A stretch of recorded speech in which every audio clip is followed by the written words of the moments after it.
Olá, meus amigos prevencionistas da Paraíba e do Brasil. Está no ar o programa Segurança do Trabalho na TV, aqui no canal 39.1 da TV Câmara e no canal do YouTube SST na TV. Siga lá nosso Instagram, @SST na TV. Hoje, 16 de novembro, iremos começar com o programa Segurança do Trabalho na TV, trazendo muitas novidades. Vamos falar sobre perícia criminal. E o nosso convidado de hoje é Robson Félix, perito criminal da Polícia Civil do Estado da Paraíba. Robson, seja bem-vindo ao programa Segurança do Trabalho na TV. Muito obrigado, Nivaldo. Para mim é uma honra estar num espaço tão importante, tão especial, né, que divulga o trabalho prevencionista, e estou aqui para trazer para vocês o papel do perito criminal nesse contexto da prevenção, né? Ok, falando em papel, então qual o papel da perícia criminal no tocante diante de um acidente de trabalho com vítimas? O acidente de trabalho, ele gera repercussões em várias esferas, né? Na esfera civil, na esfera trabalhista, na esfera previdenciária e na esfera criminal, que eu diria que é a esfera mais grave, né? Pois está em questão a liberdade, né? Daquele que infringiu a lei, né? As sanções penais. E o trabalho da perícia criminal no acidente de trabalho é patrocinar a investigação do ponto de vista criminal e científico do acidente de trabalho. O nosso papel é realmente montar um quebra-cabeças naquele cenário onde houve um acidente de trabalho, e ali com a nossa metodologia científica, porque a perícia criminal é feita com ciência, não é com achismos. Nosso trabalho é pesquisar, coletar vestígios, processá-los, analisá-los, interpretá-los à luz da criminalística e assim chegar à causa determinante do acidente. Você falou algo bem interessante, que não pode ter achismo. Eu acho que foi isso, acho que não. São provas evidenciadas dentro da perícia que vai dar o laudo final, não é isso? Correto. O Código de Processo Penal, ele é bem claro. Quando a infração deixar vestígios, será indispensável o exame de corpo de delito, direto ou indireto. Ou seja, o exame de corpo de delito é o exame de todos os vestígios presentes ali naquele local do acidente de trabalho.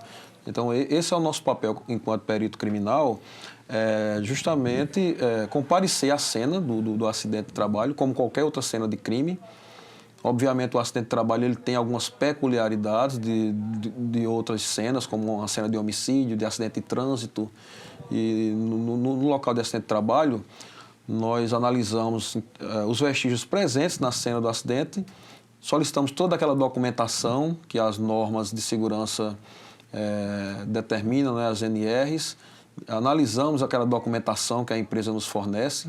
Se não nos fornecer, nós constamos no laudo que a documentação não foi fornecida, portanto, não havia, pela dedução lógica, não havia toda aquela documentação necessária que trata da prevenção, né?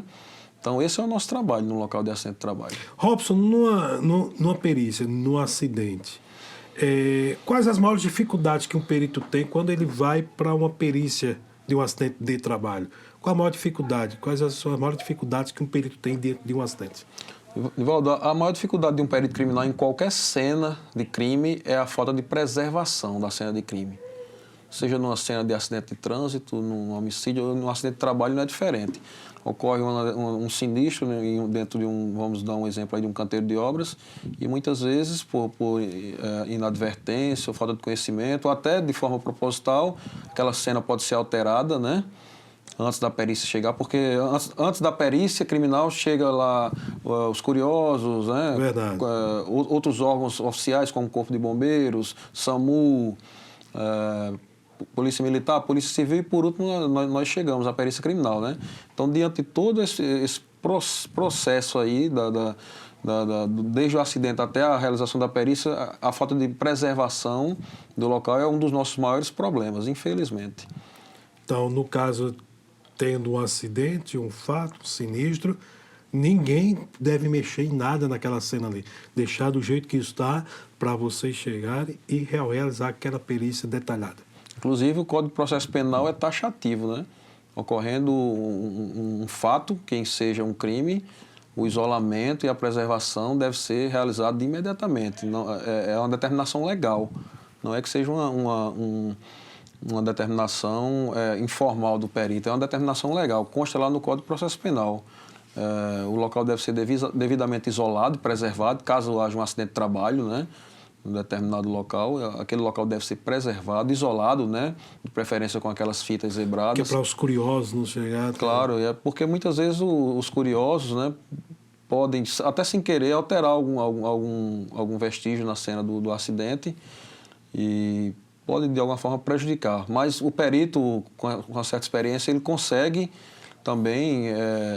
e até a determinação verificar legal, se foi alterado. Se houve alguma alteração. E tem que constar no laudo, no nosso laudo, caso haja alguma alteração, e em que essa alteração implicou, se implicou em prejuízos para a investigação, também o Código de Processo Penal nos diz que essas alterações devem constar no laudo. E quem mexer responde o processo.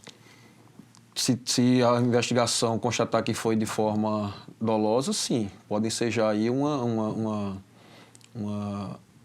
investigação por questão de uma fraude, né, de uma possível fraude, né, do local. Entendi. Enfim, esse é o trabalho do perito, né?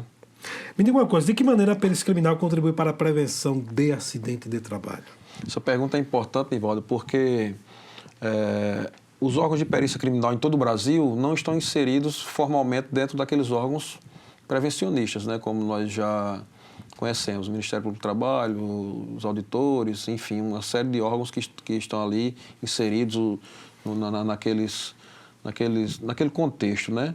Mas o trabalho do perito criminal é imprescindível, né, dentro desse contexto, porque através do laudo pericial nós evidenciamos quais foram as causas, os fatores que ensejaram aquele acidente. Uma vez detectadas as causas do acidente de trabalho, teremos ali um modelo, né, através daquele laudo, um documento oficial que pode ser utilizado para que outros acidentes não venham a ocorrer daquela natureza, né? Porque o perito criminal, eu estou até fazendo um trabalho de conscientização com os colegas de todo o Brasil, porque hoje as redes sociais estreitam mais os laços, né? Verdade. E hoje a gente tem contato com peritos criminais de todo o Brasil. E foi feita uma pesquisa recente que constatou que a maioria dos peritos criminais do Brasil, 83%, salvo engano, ainda atribuem nos seus laudos a causa determinada do acidente de trabalho ao ato inseguro. E nós sabemos que isso é um conceito superado, né? Verdade. O ato inseguro e a condição insegura são conceitos superados, aquela visão tradicional, né, clássica, já foi substituída por essa visão sistêmica, que nós sabemos que o acidente de trabalho é resultado de múltiplos fatores, gerenciais, administrativos, enfim, são causas diretas e indiretas que, somando-se, culminam com o acidente, né? Então, outro dia ligou um colega do Mato Grosso do Sul, se deparou com um acidente de trabalho fatal lá e eu passei 1h30 no telefone com ele, porque ele ainda está com aquela questão do ato inseguro. Ele queria levar o ato inseguro para a conclusão do laudo dele. E após a minha conversa, a minha explanação, ele compreendeu que o acidente de trabalho não é fruto do acaso, nem culpa da vítima, porque ele está ali inserido num contexto, o trabalhador está inserido num contexto que ele não tem escolhas quando faltam devidos treinamentos, faltam medidas gerenciais, administrativas, enfim, uma série de fatores que fazem com que o acidente aconteça, né? Então, o papel do perito criminal e da perícia criminal nesse cenário prevencionista é imprescindível, porque com o nosso trabalho a gente evidencia quais foram as causas do acidente, né? E evidenciando essas causas, nós temos ali um documento oficial explicando detalhadamente numa linguagem técnica, mas ao mesmo tempo não podemos ser tão complexos na nossa linguagem, temos que ser também traduzir a nossa linguagem técnica científica para que os operadores do direito, advogados, promotores, juízes, tenham acesso ao que a gente quis dizer no laudo, né? Então esse é o trabalho. E aqui na Paraíba, Nivaldo, nós temos uma particularidade excepcional. Temos um trabalho integrado com o Ministério Público do Trabalho, com a superintendência, com os auditores, e essa integração é muito excelente, importante. porque a gente trabalha, quando ocorre um acidente de trabalho, a gente faz um trabalho realmente trocando informações, detalhes, e o resultado não poderia ser outro, né? Nossos laudos aqui de acidente de trabalho têm sido utilizados, né, pelos auditores, pelos promotores. Falando em laudos, sabemos que na Paraíba ocorreram nos últimos anos vários acidentes com óbito, né? E também sem óbito. Tivemos a caldeira, lá, a explosão da caldeira em Sousa, tivemos um moinho aqui, né, de um trabalhador, e também uma empresa, de uma construtora, de uma obra, ali no Bessa, ali perto numa empresa, de uma loja de material de construção. Então, você participou dessas três? Você pode citar alguns exemplos? Sim, participei de todas essas perícias e de outras perícias que não tiveram tanta repercussão, né? Porque acidentes de trabalho fatais acontecem aí com uma certa frequência, infelizmente, mas aqueles que tomam a mídia são aqueles de maior repercussão, né? Isso. E tem muitos aí que não tomam uma proporção maior na mídia, mas que acontecem em grande frequência. Aquele lá da caldeira do município de Sousa foi um caso bem interessante, porque foi a primeira perícia que eu fiz, né, envolvendo explosão de caldeira, né, até porque aqui na Paraíba não tiveram tantas ocorrências. Eu estou perito criminal há 12 anos, e nesses 12 anos foi a primeira que eu me deparei, né? Foi um trabalho bastante enriquecedor, porque eu tive que ir para São Paulo fazer um curso para aprender melhor o funcionamento da caldeira. Tivemos apoio lá do Laboratório de Engenharia dos Materiais da UFCG, realizamos diversos ensaios e exames nas amostras da caldeira. Então, foi um aprendizado. Perícia é isso, a cada caso a gente tem uma oportunidade de aprendizado, né? Não tem rotina. É tentar desvendar o que ocorreu, né? Então, não pode... A perícia ela tem que ser precisa. Ela não pode ter meio termo. Não, de fato não. No laudo pericial não há espaço para subjetividades, né? O laudo pericial é um laudo técnico, científico. Ali todos os pontos expostos no laudo, eles são devidamente fundamentados do ponto de vista científico, né? E como você falou, é um verdadeiro quebra-cabeças. Chegamos num local de uma explosão de uma caldeira, os fragmentos, a energia ali dissipada, destruiu toda a fábrica, e ali nós começamos com a nossa busca por vestígios. Temos padrões de buscas que a gente costuma realizar e, de fato, esse é o nosso trabalho, montar um quebra-cabeça. Ok. Vamos ao intervalo e voltamos já já conversando com o perito criminal da Polícia Civil, Robson Félix. Daqui a pouquinho voltamos já já.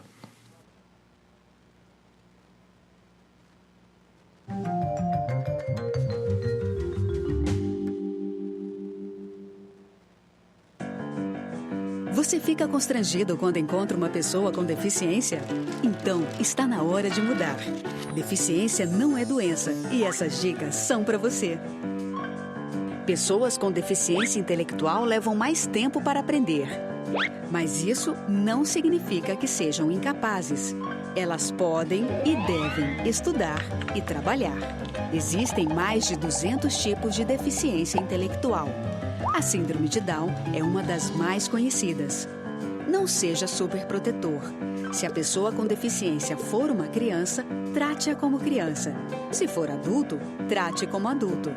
Ao pedir alguma coisa, se ela não conseguir fazer, mostre um modelo e certifique-se de que foi compreendido. E o mais importante, respeite o ritmo dela. Cidadania é saber conviver com as diferenças.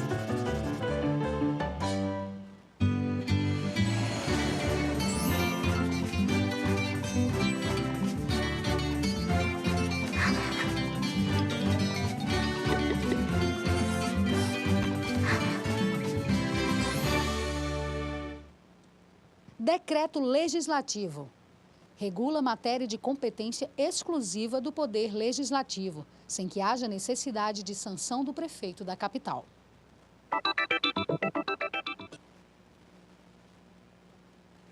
Vai uma balinha aí, tio? Obrigado. A violência no Brasil só cresce. Precisamos priorizar o endurecimento nas penas para criminosos. Um país tão bonito não pode ficar manchado dessa forma. Temos que acabar com a violência no Brasil. Vai uma balinha aí, tio? Um amendoim, uma água mineral? Valeu, tio. Olha, água mineral, amendoim, pastilha.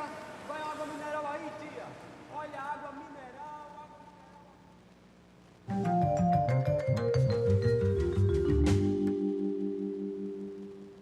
Estamos de volta com o programa Segurança do Trabalho na TV, trazendo informações e dicas para a prevenção dos acidentes de trabalho e do adoecimento ocupacional. Vamos voltar a conversar com Robson Félix, perito criminal da Polícia Civil do Estado da Paraíba. Robson, falando, voltando aos assuntos dos acidentes que você participou das perícias, conta mais para a gente um pouquinho mais desses acidentes. Nivaldo, ao longo desses 12 anos que atuo como perito criminal aqui na Paraíba, infelizmente nós nos deparamos com diversos acidentes de trabalho fatais aqui na Paraíba, né? Então foram esses acidentes de 2013, 2014, 2015 em diante que ensejaram a criação do nosso setor de engenharia forense aqui na Paraíba, né? Até então nós não tínhamos esse setor de engenharia forense aqui na Polícia Civil da Paraíba e em virtude de uma série de acidentes de trabalho, também somando-se acidentes com elevadores aqui no nosso estado, a direção do Instituto de Polícia Científica se viu na necessidade de criar um setor especializado, né, com engenheiros, engenheiro de segurança do trabalho. Na minha formação eu sou engenheiro de segurança e engenheiro mecânico. E diante desses acidentes nós criamos o setor em parceria com outros colegas, peritos criminais, e desde então, 2015 foi a data de criação do nosso setor, e de 2015 até aqui a gente vem realizando vários trabalhos em toda a Paraíba, né? São vários acidentes fatais. Nosso setor atende toda a Paraíba, envolvendo acidentes fatais. De João Pessoa a Cajazeiras. A Cajazeiras, se houver requisição da autoridade policial. O perito criminal só atua mediante requisição, né? O delegado tem que provocar, certo, ou o juiz ou o promotor, né? As autoridades requisitantes requisitam o trabalho do perito. Nós não agimos de ofício, né? Temos que ser provocados. Então, havendo acidente de trabalho em toda a Paraíba, de Cabedelo a Cajazeiras, nós nos deslocamos até lá. Logicamente tem essa questão de logística, né? Um caso que eu posso citar aqui para vocês é aquele caso lá da morte dos 4 trabalhadores na zona rural de Barra de São Miguel, né? Lá morreram 4 trabalhadores rurais que faziam a limpeza de um poço. Ali foi um outro trabalho assim que eu tive muito aprendizado, porque envolveu um estudo de química, né? Análise da água, né? Análise do material ali no poço, para a gente chegar à conclusão que ali se tratou de uma deficiência de oxigênio provocada pela matéria orgânica que havia naquele poço, né, desativado, que culminou com a falta de oxigênio e a consequente asfixia das 4 vítimas, né? Isso, zona rural do Barra de São Miguel. Então, nós nos deslocamos no dia seguinte. Estivemos também aí para lembrar Sousa, a explosão da caldeira em Sousa, né? Aqui em João Pessoa, vários casos. Outro dia tivemos um caso aqui recente de uma empresa ali que estava processando material, né? Estava no início mesmo, isso tem acho que 2 ou 3 meses. O Ministério do Trabalho tomou conhecimento, um processamento de material para construção. Foi aqui perto do distrito, isso. Não foi isso? Uns 2 a 3 meses. 2 a 3 meses, né? Isso. Um colega que atendeu o local, e nós temos uma dinâmica lá de quando um colega do plantão atende a dinâmica lá no nosso setor de engenharia e requer alguma especialidade nossa, como engenheiro de segurança, a gente vai lá e auxilia o colega também. Robson, qual foi a perícia que mais te marcou? Assim, mais trabalhoso, que mais te marcou? Rapaz, essa perícia deu muito trabalho, mas valeu a pena. Do ponto de vista de pesquisa de trabalho mesmo, tivemos que estudar bastante, e foi essa do poço. Porque foi bem inusitada, né? 4 vítimas fatais e, de repente, tivemos que fazer todo um estudo, pesquisa de artigos científicos, tese de mestrados até de universidades estrangeiras, tivemos que ler para buscar informações. Foi um trabalho bem complicado, embora cada perícia tenha suas particularidades, né? Cada caso é um caso, né? A gente se depara com perícia que aparentemente é simples, e quando a gente começa a fazer a nossa investigação, vai esmiuçando e é mais complexo do que a gente imagina. A da caldeira também deu bastante trabalho, né? Tive que ir para São Paulo fazer um curso, que eu não tinha ainda muito, apesar de ser engenheiro mecânico, não tinha muito conhecimento sobre caldeiras. Tivemos o caso do Moinho Dias Branco também, né, que foi bem interessante. Isso. Enfim, temos também, Nivaldo, bastante acidentes de trabalho por eletropressão, né? Morte por choque elétrico. Choque elétrico. Temos demais aqui na Paraíba. São casos que não tomam proporção na mídia, né? Isso. Porque em grande parte acontece na zona rural. A maioria são trabalhadores rurais, manuseando bombas, né, submersas em açudes para irrigação. Mas eu te confesso, eu não tenho esse levantamento ainda preciso para te falar. Mas eu já, nesses 12 anos, já perdi a conta de quantos Infelizmente. locais de morte por eletropressão, né, que é choque elétrico, né, o termo técnico utilizado. Aqui mesmo, aqui na zona rural de Sapé, já fiz alguns. Na zona rural aqui do Mamanguape. Quase todo mês sempre aparece. Morreu em tal local, né? Acidente de choque elétrico. Sim, tem bastante. Né? Tem bastante mesmo. Esses laudos, Robson, quando vocês fazem a perícia, fecha o laudo, vai para onde? Fica onde? Como é que é o sistema? O laudo pericial, ele tem vários destinos, né? Nós somos requisitados inicialmente pelo delegado, Certo. que preside o inquérito policial. Então, um dos destinatários desse laudo pericial é o delegado, né? É a autoridade policial. Mas o nosso laudo também serve a outras esferas. Aqui na Paraíba, por exemplo, o Ministério Público do Trabalho, essa parceria que nós desenvolvemos ao longo do tempo, né? Através dos auditores fiscais, doutor Ribamar, doutora Ana Mércia, né? Temos uma interação ali muito boa na investigação dos acidentes de trabalho. E, em virtude dessa interação, hoje o Ministério Público do Trabalho utiliza os nossos laudos, os auditores fiscais também utilizam nossos laudos, assim como nós solicitamos a documentação deles, né? Aprendemos bastante com eles, e essa troca de informações é importantíssima. Então, hoje aqui na Paraíba, hoje os nossos laudos servem tanto à investigação criminal quanto aos procedimentos da Justiça do Trabalho. Não estamos mais restritos somente à esfera criminal. Hoje a Justiça do Trabalho também utiliza nossos laudos, né? Graças a Deus estamos tendo um feedback muito bom em relação à cientificidade do laudo, né, pericial, a robustez com que o laudo traz à investigação, seja na esfera civil, criminal ou trabalhista. E essa interação entre Polícia Civil, perícia, Superintendência Regional do Trabalho, Ministério Público do Trabalho, o Tribunal de Justiça, isso facilita demais para que a sociedade tenha um êxito melhor, né, na questão tocante da prevenção de acidentes. Esse é o objetivo, né? Esse entrosamento, essa troca de informações entre os órgãos. E parece que são poucos estados que têm essa interação, né? Eu converso com colegas de todo o Brasil, né? Temos um grupo de peritos criminais na área de engenharia forense em todos os estados do Brasil. E eu posso te garantir que a Paraíba é um pioneiro e um dos poucos a ter esse entrosamento bem efetivo, né, com o Ministério Público do Trabalho, com os auditores do trabalho. E eu até recomendo aos colegas dos outros estados, né, quando a gente conversa sobre acidente de trabalho, eu falo para eles que procurem os auditores do trabalho, procurem estreitar os laços, porque a gente tem muito a aprender com eles, né?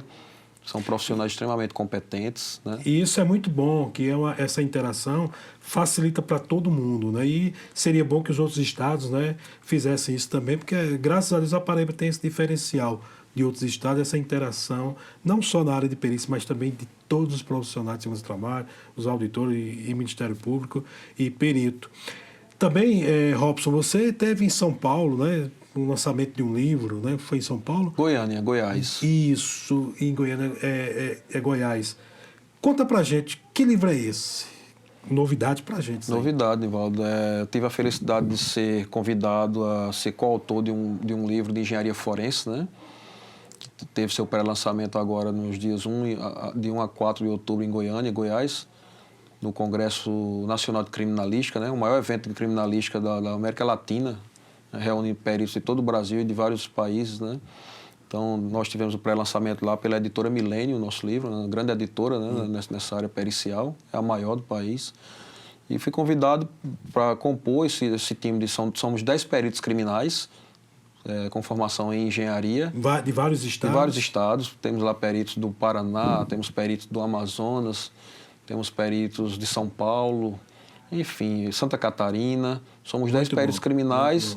Um livro inédito, né, no Brasil, porque não temos ainda um livro com essa abordagem sobre engenharia forense, que a engenharia forense é um universo. Muito. A engenharia forense compreende todas as engenharias aplicadas à investigação criminal. ou seja, a engenharia civil, a mecânica, a engenharia de segurança do trabalho, a engenharia aeronáutica, inclusive vamos ter um capítulo lá sobre acidentes aeronáuticos, temos um especialista nisso, um amigo nosso. E eu tive a felicidade de ser convidado para escrever um capítulo sobre perícia de acidente de trabalho com vítima. Então, a minha missão neste livro, que vai ser, o lançamento vai ser, está programado para o próximo ano, no seminário de engenharia forense, que vai se dar em Natal, né? Vai ser realizado em Natal, outubro do ano que vem. Vai ser o lançamento oficial do livro, mas já teve o pré-lançamento, né? Certo. Eles já fizeram a divulgação do nosso livro. E eu tive essa grata felicidade de ser escolhido para escrever sobre acidente de trabalho com vítima. E nós paraibanos, nós que agradecemos, tem um paraibano lá, a seu porte, lá participando desse grande livro. Fiquei muito honrado, né? Levar a nossa experiência aí que a gente desenvolve aqui na Paraíba, levar agora, compartilhar, na verdade, né? Com todos os colegas do Brasil. Eu conversava com a doutora Ana Messi outro dia, que nesse nosso livro, eu quero, um dos tópicos do meu capítulo lá do livro, já vou a quase 200 páginas, eu não concluí, estou concluindo ainda, né? Estou revisando e concluindo algumas coisas, e uma das coisas que eu quero levar para os peritos criminais de todo o Brasil é desconstruir essa questão do ato inseguro, né? Isso. Eu fico muito triste quando eu vejo um colega querendo atribuir a culpa do acidente à vítima. Isso é então, muito importante. Então, nosso trabalho... Essa cultura do ato seguro tem que deixar de existir. Então, eu me dou demais por satisfeito se eu conseguir traduzir essa desconstrução, na verdade, né? Essa desconstrução dessa teoria de investigação clássica, ultrapassada, né? Que, infelizmente, como eu te falei, houve uma pesquisa de 83% dos peritos criminais do Brasil ainda utilizam o termo ato inseguro nos seus laudos oficiais. E esse livro vai servir para isso, para a gente desconstruir esse equívoco. E quando estiver pronto, traga o livro para cá para a gente divulgar e mostrar. Com certeza, meu amigo, vai ser um prazer. Robson, mudando um pouquinho do contexto e continuando no mesmo tema, existe um crime perfeito? Não existe um crime perfeito se houver uma perícia bem feita. Gostei. Se houver uma perícia bem feita, não há crime perfeito. Se é uma perícia realizada com embasamento científico, seguindo toda uma metodologia científica consagrada, uma metodologia científica, diga-se de passagem, consagrada, com todos os cuidados que um perito experiente deve ter, não existe crime perfeito. Muito bom pela sua pergunta. Robson, muito obrigado pela sua participação, muito obrigado mesmo. Quero agradecer de coração. Fica aí suas considerações finais. Infelizmente o programa voou, foi rápido, mas vamos marcar outra vez aqui para você voltar. Fica aí suas considerações. Agradeço o espaço, né, a TV Câmara, ao Nivaldo pelo convite. Para a gente é uma honra trazer um pouco, né, do nosso trabalho como perito criminal, especificamente no caso de investigações de acidente de trabalho, né, porque lá no nosso setor de engenharia forense nós investigamos acidentes de trânsito, incêndios, explosões, crimes ambientais, furto de água, furto de energia. De tudo um pouco. Tudo que demanda conhecimento da engenharia, nosso setor está presente. Mas o acidente de trabalho, a perícia de acidente de trabalho é um ramo da engenharia forense que me fascina e que eu venho me dedicando nesses 12 anos. E num espaço como esse aqui, a gente trazer essas informações, compartilhar, para mim é um prazer. Estou à disposição. Muito obrigado. Ok, Robson. Muito obrigado aos nossos telespectadores da TV Câmara, canal 39.1 e na NET, canal 23. Siga nosso Instagram, @SST na TV e o nosso canal do YouTube, Segurança do Trabalho na TV. Até o nosso próximo encontro aqui na TV Câmara. Muito obrigado e até o nosso próximo encontro.